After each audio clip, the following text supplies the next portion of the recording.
Conducting one-on-one meetings is probably one of the most important tasks for you as a manager and a leader. So in this video today, I'm going to share with you 8 tips on how to conduct more successful and effective one-on-one meetings. So the very first question people ask around one-on-one meetings is, how often should we actually meet? I have met leaders along the way that maybe conduct one-on-one meetings once a quarter, some every week, some every 2 weeks, and some maybe once a month. It differs. And some leaders even say, oh yeah, I don't know, we kind of stopped along the way. I should really get back into it. So it depends a little bit on how many direct reports you have and how realistic it is for you to meet with them. In general, I would say to at least meet every 2 weeks, and if you can, once a week. 30 minutes is enough. If you schedule 30 minutes that are non-negotiable with every direct employee every 2 weeks, you're already on a really great path to develop a good and powerful relationship with your direct reports. Don't make it any less than that, because you will lose the rhythm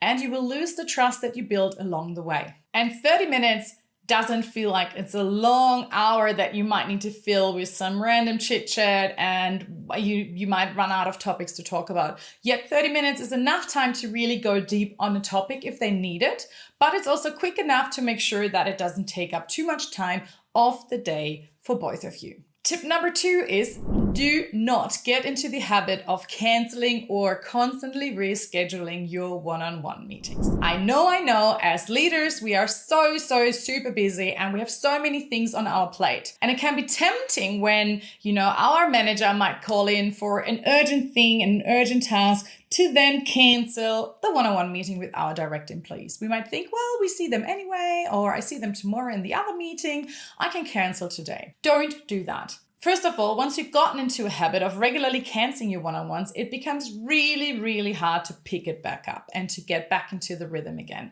And suddenly 6 months have gone by and you didn't have regular one-on-one meetings. Secondly, it's really important to know for your direct report to know that they have this set time in your busy calendar, especially if you have a lot of different tasks on your mind and if they don't see you regularly otherwise. Even maybe if they work remotely from you, then they don't have any other chance to catch you in a coffee break or in the kitchen at the coffee machine. So they really need to know that they have this regular time with you that's scheduled in. This way they know that this is when they can bring up topics and this is when they can ask for help.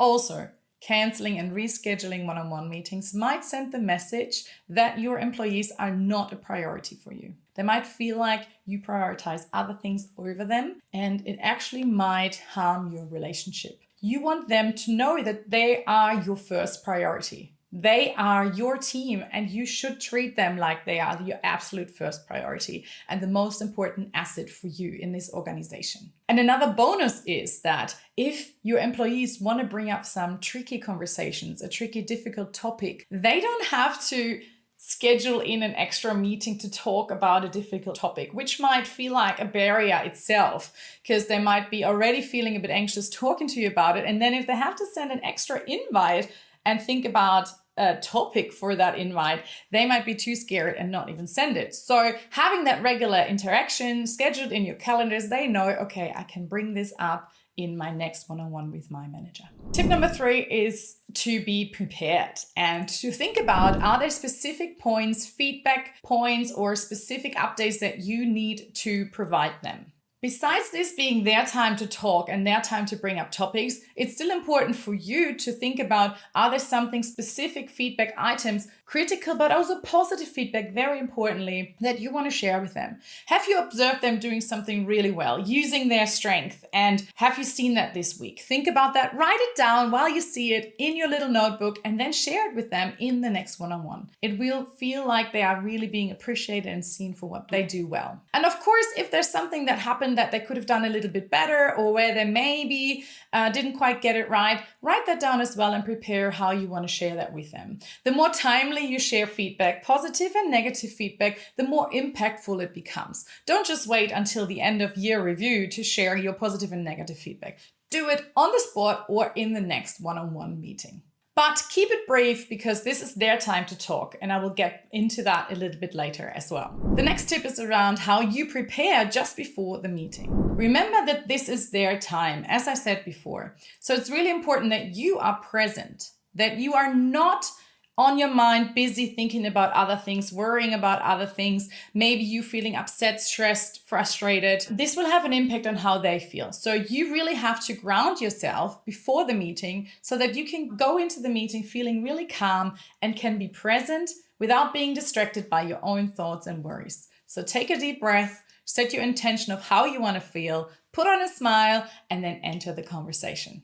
Tip number 5 is all around active listening and tuning into your empathy. So while you're in the one-on-one conversation, make sure that they feel like they are the most important person in the room for you at that time. Get rid of any distractions. Put your phone on silent so you don't even hear it. Put it away somewhere in your bag or in your drawer. Turn off your computer so you don't even see any email notifications pop up. Really avoid any distractions that you can so you can be fully present. And even if you have a smartwatch nowadays, put that away, because with every notification you will have a look, you get distracted, they don't feel like they have your full attention. And then really tune into your listening. They should do most of the talking, not you. Of course, if they ask for advice, you can share a little bit of advice and feedback, but it's their time to really share with you what's going on for them and if they need any help from you. Tip number 6 now looks at what to talk about. So if you're not supposed to talk much and if they should do the most of the talking, what do you do if they are just quiet? So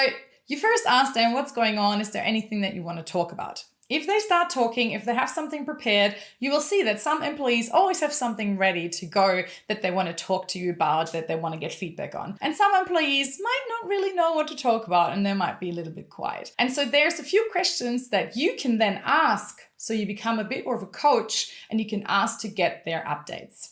So what you can ask is since the last time that we met, what is something that you've achieved? What is the success story that you have had? Then you can ask, and what was challenging? What didn't go so well? Where did you have any obstacles in your way? As a next question, you can then ask, what have you learned from that? What are you taking with you from that? Then you can lead into a question on, what are your goals for the next 2 weeks until we meet again? What are you committing to get done by that time? You might then ask, what might get into the way? And how can you overcome this?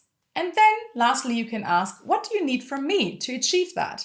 How can I support you? And you will see that with these simple questions, you will guide a really great, beautiful conversation that reflects on positive success stories, goes into some challenges and how you might be able to help, and then helps them commit and really think about what do they want to focus their time on in the next 2 weeks and how you can help them as their manager along the way. Tip number 7 is to always check in with your employees on what they individually need. So in the start, I said the cadence should be once a week or every 2 weeks for 30 minutes. Now, some employees might really want to meet you once a week. Maybe because they're starting a new challenge, they've just changed roles, maybe something special is going on for them, and they would like to have that extra time to really know that they can see you once a week for your support and feedback. Some employees might be happy to just do every 2 weeks. Even if they say, I don't need one-on-ones, we can just do it once a month, don't do that. Because as I said at the start, it will ruin the rhythm and it will actually not help you build that strong foundational relationship that you need to be successful as a team. Ask them on how much info they would like from you, how much help, if they would like you to act more as a coach or as a mentor or advisor, and just check in with them regularly on how you can best support them and how you can adapt your approach, your one-on-one meetings, your check-ins throughout the week via phone, via email. How can you do that best serving their needs? And lastly, tip number 8 is please just stick it out. Even if not every meeting goes well, or sometimes you feel like you have nothing to talk about, or it becomes a bit awkward, do not cancel or reschedule or use a less frequent rhythm, cadence, just because you feel it's a little bit difficult. You gotta stick it out. And you will see over time with every employee, you will build a unique relationship and a unique way to discuss and talk about things in your one-on-one meetings. And the bonus point of that, if you're sticking to these regular cadence of one-on-one meetings, is that actually your mid-year and end of year performance reviews are going to be so much easier. Because if you stay up to date with what they're up to, what their challenges are, what their success stories are, then both of you are going to be on the same page as to where they are tracking towards their objectives for the year. You will know if there were any changes in circumstances that maybe prevented them from achieving their goals. But you will also see where they overachieved and overperformed and where they had really great success. So suddenly performance reviews don't feel that awkward anymore either. If you still would like though some support in performance reviews, make sure you check out this video where I break down a few more tips on how to manage performance reviews as a manager. And I would love to hear your experiences with one-on-one meetings. What helps you? What do you find really difficult? Put it in the comments below, and I can't wait to hear from you, and I see you in the next video.